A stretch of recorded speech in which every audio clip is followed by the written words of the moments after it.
జగన్మోహన్ రెడ్డి గారు రైతులకు అండగా ఉండి వారి యొక్క బాధను ప్రభుత్వం దృష్టికి తీసుకువెళ్ళాలి, ప్రజలు సమస్యల్లో ఉంటే ఒక ప్రతిపక్ష నాయకుడిగా ఈరోజు జగన్మోహన్ రెడ్డి గారు గుంటూరుకు వస్తే ఏం జరిగిందంటే చూస్తున్నారు మీరందరూ. పోలీసుల బాధ్యత ఏంటండి? కాన్స్టిట్యూషన్ పద్ధతిలో కూడా వాళ్ళు పనిచేయాల్సినటువంటి అవసరం పోలీసులది.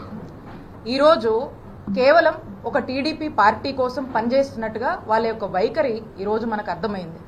ఈ రోజున ఒక ఎక్స్ చీఫ్ మినిస్టరు దాదాపు 40% కన్నా ఓట్ షేర్ ఉండి ఒక ప్రజాదరణ కలిగినటువంటి అత్యంత ప్రజాదరణ కలిగినటువంటి నాయకుడు ఒక పెద్ద పార్టీని రిప్రజెంట్ చేస్తూ ఈ రోజున గుంటూరుకు వస్తే కనీసము వారి యొక్క Z+ కేటగిరీ సెక్యూరిటీ అంటే ఏదైతే ఒక ప్రైవేట్ సెక్యూరిటీ అతనికి సంబంధించినటువంటి ఒక ఫిజికల్ సెక్యూరిటీ ఏదైతే పోలీసులు మినిమం ఇవ్వాల్సినటువంటి అవసరం బాధ్యత ఉందో అది కూడా ఈరోజు ఇయ్యనటువంటి పరిస్థితి.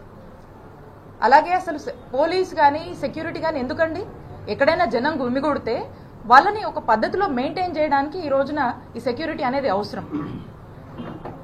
లా అండ్ ఆర్డర్ కంట్రోల్లో ఉంచడానికి ఇవన్నీ కూడా మెయింటైన్ చేయడానికి అవసరం. ఒక విఐపి ఈరోజు వచ్చినప్పుడు Z+ కేటగిరీకి సంబంధించినటువంటి సెక్యూరిటీ ఇవ్వాల్సినప్పుడు కనీసం అతని గురించి కానీ ఏదైనా తొక్కిసలాటనో లేకపోతే ఏదైనా ఇంజురీ జరుగుతేనో లేదా సెక్యూరిటీ లేదని ఈరోజు మా లీడర్కి ఏదైనా హామ్ జరుగుంటే ఎవరిది రెస్పాన్సిబిలిటీ? ఎవరు తీసుకుంటారు ఈ రెస్పాన్సిబిలిటీ? ఇక్కడ ఏమీ లేదు అని చెప్పేసి ఏదైనా జరుగుంటే who is responsible for this? Is this not the responsibility of the police అని మేము ప్రశ్నిస్తా ఉన్నాం. ఈరోజు జరగకూడదు నిన్న జరిగితే స్టాంపేడ్ అని రాస్తారు, మాట్లాడతారు. మరి ఈరోజు ఏమన్నా తొక్కిసలాట జరిగి ప్రజలు ఇబ్బంది పడి ఉంటే ఈరోజు వేల సంఖ్యలో తరలి వచ్చినటువంటి రైతులకు ఏదైనా ఇబ్బంది జరిగి ఉంటే ఏదైనా ఇంజురీస్ జరిగి ఉంటే ఈరోజు ఏం జరిగి ఉండేదండి? దీని బాధ్యత ఎవరు తీసుకుంటారు? I'm asking, it is not the fundamental basic responsibility of the police to react on this? ఎందుకు పోలీస్ వారి యొక్క బాధ్యత తీసుకోలేదు? I demand the SP, DIG గారు, ఐజీ గారు, డీజీపీ గారు దీని మీద ఎక్స్ప్లెనేషన్ ఇవ్వాలి మీరు. ఎందుకు ఒక ఎక్స్ చీఫ్ మినిస్టర్ ఈజో టూర్కి వస్తే ఒక ముందుగానే ఒక షెడ్యూల్ ఇచ్చి ఒక టూర్కి వస్తే ఎందుకు where you expecting some harm would have to happen to them or some stampede if something would have taken place, who is responsibility? So కాబట్టి నేను అడుగుతా ఉన్నాను, we demand your explanation why they did not provide the security. అలాగనే బందోబస్తు అనేది ఒక అధికార పార్టీకే కాదు కదండి.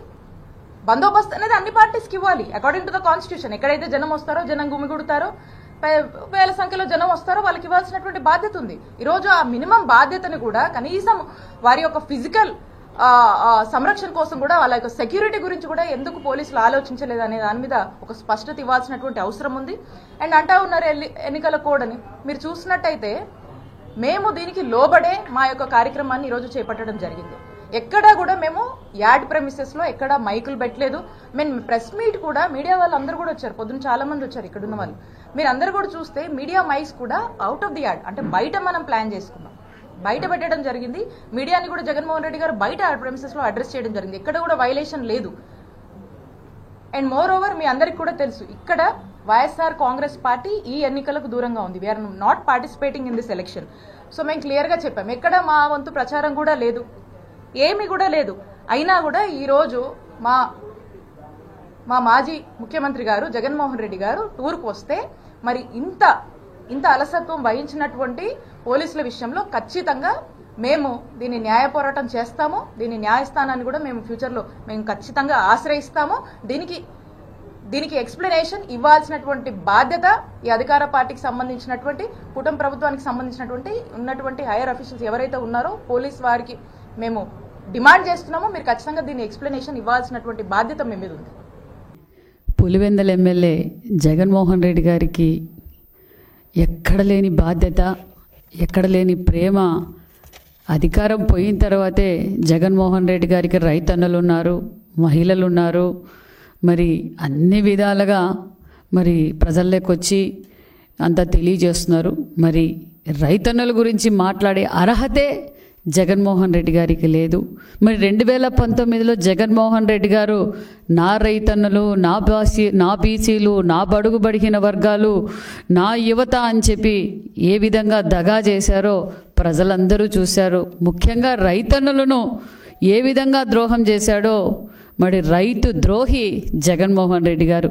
ఈరోజు రైతులు మిర్చి రేట్ల కోసం అసలు ఎమ్మెల్సీ కోడ్ ఉంది, ఒక ఎంపీగా పనిచేశారు, ఇప్పుడు మాజీ ముఖ్యమంత్రి 5 ఏళ్ళు ముఖ్యమంత్రిగా పనిచేశారు, ఇప్పుడు పులివెందుల ఎమ్మెల్యేగా ఉన్నారు. ఎంత బాధ్యతగా వ్యవహరించవలసిన జగన్మోహన్ రెడ్డి గారికి ఇంకా రైతులు ఈయనే తీర్చిదిద్దే విధంగా నిన్న పోయి మీ మిర్చి మండి కాడ ఏ విధంగా ప్రవర్తించాడో మనం అందరం చూసాం. అది ఆయన పద్ధతి. ఇంకా ఆయన పద్ధతి మారలేదు. ఇంకా ఏదో అనుకుంటున్నాడు. ఒక మీడియాలోనేమో పార్టీ బతుకుతుంది, మా పార్టీ చచ్చిపోయింది, మళ్ళా బతుకుతుంది అంటాడు.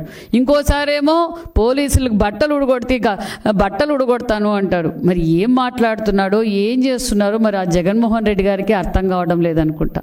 ప్రజలందరికీ అర్థమైపోయింది, వైసీపీ పార్టీ చీటీ చింపేశారు, అది జగన్మోహన్ రెడ్డి గారే చింపారన్న విషయం ప్రజలకు అందరికీ అర్థమైపోయే ఈరోజు 11 సీట్లకు పరిమితం చేశారు.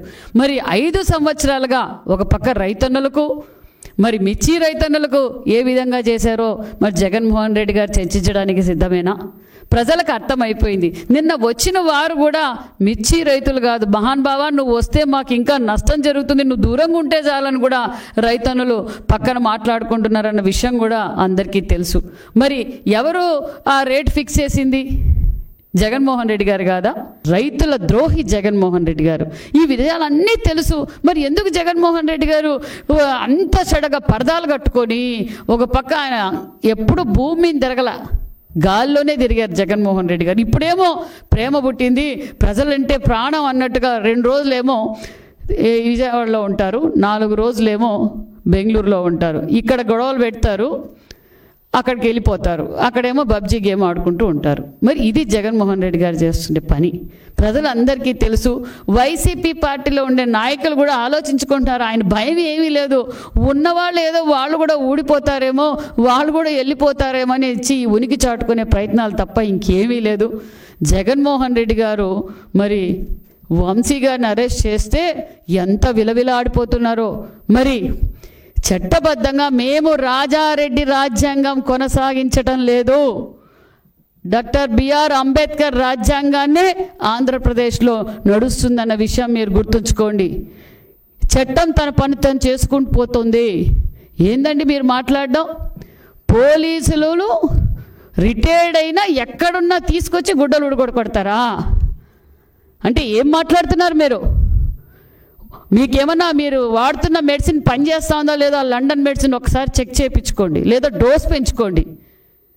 మీరు ప్రజాస్వామ్యంలో ఉన్నారా లేకపోతే ఏమనుకుంటున్నారో మాకు అర్థం కావడం లేదు. మరి మీరు చట్టాల గురించి పోలీసుల గురించి మాట్లాడే అర్హతే మీకు లేదు. మరి మీరు మాట్లాడుతున్నది ఏంటి? ఒక ముఖ్యమంత్రిగా మాట్లాడుతున్నారా మీరు? ఒక మాజీ ముఖ్యమంత్రిగా మీరు మాట్లాడితే మీరు మాట్లాడే తీరు అదేనా? మీరు ఇంకా ప్రజల్ని ఫూలిష్నెస్గా ప్రజల్ని ఏదో భ్రమ పెట్టాలని చూస్తున్నారు. ప్రజలు మీకు ఆల్రెడీ బుద్ధి చెప్పారన్న విషయాన్ని కూడా మీరు తెచ్చుకోండి. మీకు 11 సీట్లకే పరిమితం చేశారు. మీరు ప్రజల గురించి పోరాటం చేయాలని గత 5 సంవత్సరాల్లో మాన్యశ్రీ ముఖ్యమంత్రి చంద్రబాబు నాయుడు గారు ప్రజల కోసం మా పార్టీ ఏ విధంగా కష్టపడిందో ఒక్కసారి టీవీలో చూడండి. పార్టీ ఓడిపోయిన రోజు నుంచి, మీరు అధికారంలో ఎక్కిన రోజు నుంచి ప్రజల కోసం అహర్నిశలు పోరాటం చేసిన పార్టీ తెలుగుదేశం పార్టీ మాన్యశ్రీ ముఖ్యమంత్రి చంద్రబాబు నాయుడు గారు, నారా లోకేష్ గారు. ఈరోజు మీరు ఏ విధంగా ప్రవర్తిస్తున్నారో మీరు ఒకసారి చూసుకోండి. ఏం జరుగుతుందో చూసుకోండి. మీ పార్టీ క్లోజ్ అయిపోయిందన్న విషయం ప్రజలందరికీ తెలుసు. అందుకే మీకు 11 సీట్లకే పరిమితం చేశాం.